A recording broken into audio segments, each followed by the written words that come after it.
Hey everyone, welcome back to the Nello Reads channel. Our first malicious compliance story of the day comes from FredSam25. My community college credits don't count? Okay, sign me up for all your classes, professor. I went to a pretty bad high school. They had very few advanced placement, AP, classes. So my parents signed me up for local community college classes for physics that I attended after school. Fast forward to my first year at university, and I go to apply my community college physics credits to get out of taking redundant classes. University requires me to take Physics 4A, 4B, and 4C, each being a prerequisite for the next. It was like classical physics, electromagnetism, and thermodynamics/waves, or something like that. Since I had taken all three in community college, I'd be a year and a half ahead. The first problem I ran into was the registrar's office wouldn't automatically apply the community college credits to cancel out the required credits for graduation.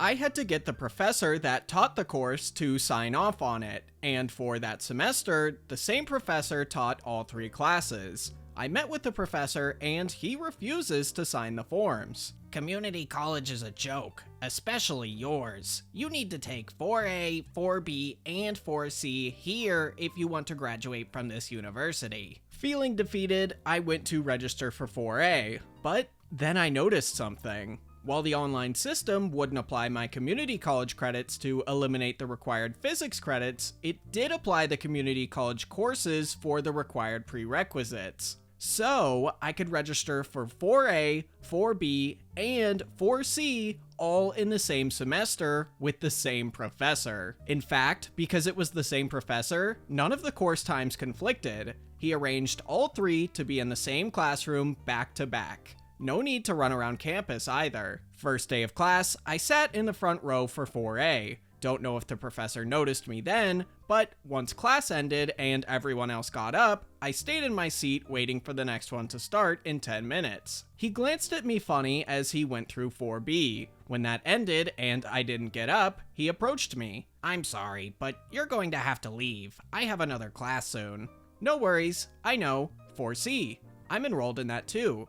"You can't be enrolled in all of them. They have prerequisites." He checks his enrollment sheet, and sure enough, I'm enrolled in all three. He tries to convince me that I'll fail if I stay, but I tell him not to worry. I'm not gonna lie, it was tough sitting through 3 hours of classes, 3 hours of midterms, and 6 hours of finals, but I had already taken all of these courses. In the end, I got an A, B+, and A-, but best of all, I got to knock that jerk down a notch.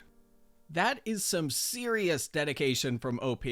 Back when I was in college, sitting through even 1 2-hour class would just completely drain me. I can't even imagine doing 3 back-to-back. I honestly don't even know how I made it through high school with its 8-hour days. Our next story comes from Alberti. All the software? Enjoy a 15-minute startup time. I work for a large multi-million-dollar company, in which software installation and removal demands admin rights. This is due to a large-scale hacker attack which occurred before my time at the company. As one of the few IT admins, it's within my responsibility to install and remove software for all computers.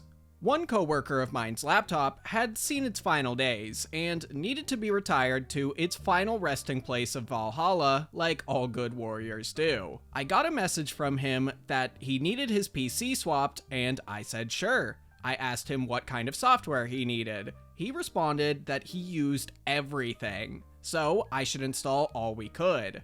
Keep in mind that we have software specified for roles within the company, and our company is freaking huge. I sent him the whitelisted software list and again asked him, "What software do you need, buddy?" He answered that he couldn't be bothered to look through it and that I should simply install it all. Okay, my guy.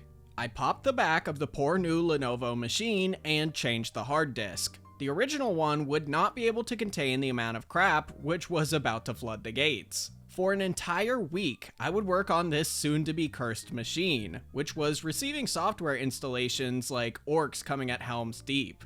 I swear I could hear it cry to stop, but like a foie gras farmer, I just kept feeding it software. Here's the kicker. every time I installed anything, if it had the option, I would ask it to run at launch.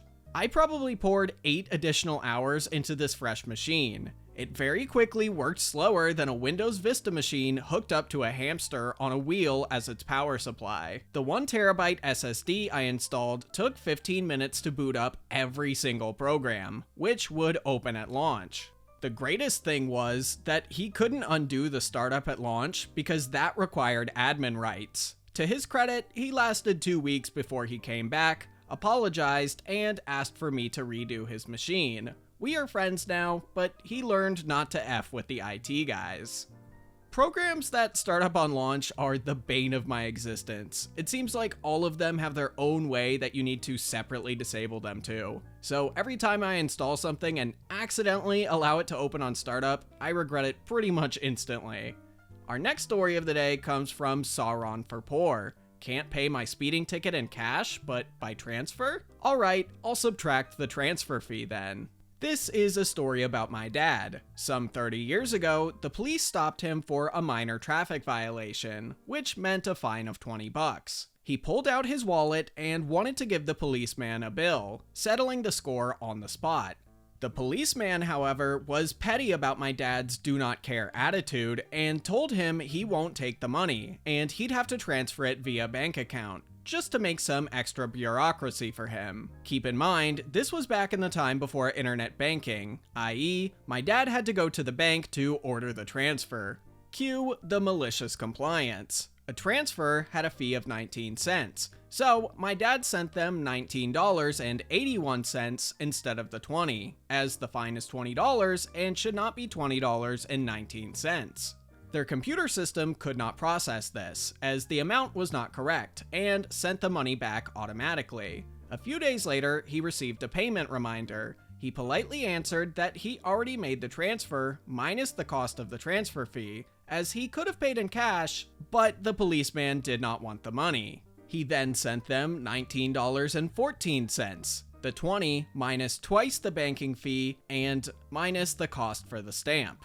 Of course, the automatic system sent the money right back again, as it was not the specified amount. The next reminder was answered by my dad's lawyer, who explained to them that he thinks my dad has the legal high ground. They paid it again, this time below $18. The money was transferred back again, and the police actually let the case rest, seeing that it won't go anywhere and that fixing the booking software not to send the money back would be too expensive. Note, this probably wouldn't have worked if the lawyer wasn't a good family friend who thought the story was hilarious and pitched in despite the really small amount. I wish traffic tickets were still that cheap. I've only ever gotten one in my life, and it was like $200 plus another couple hundred just to get the lawyer to resolve it. If you're listening to this story in the car, this is your warning not to speed. I'm joking, sorta. You just really don't want a ticket, I promise. Our next story of the day is from I Collect 50 PS. You're not leaving until the stack is empty.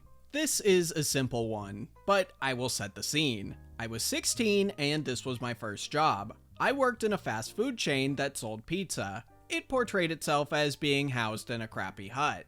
I was constantly on dishwash duty. This involved stacking dishes onto a tray, rinsing them, and sliding them into a machine that was like a super quick dishwasher. So basically, 100 pans, dishes, plates, thrown into a pot wash machine every 2 minutes and repeat for 8 to 12 hours. The rate at which people ate made it difficult to keep up with dishes from the restaurant and pans from the kitchen. Some pot wash champions will probably tell you it's easy, but it's a no from me. Anyway, I worked with bullies. I was 16 and new to the world of work.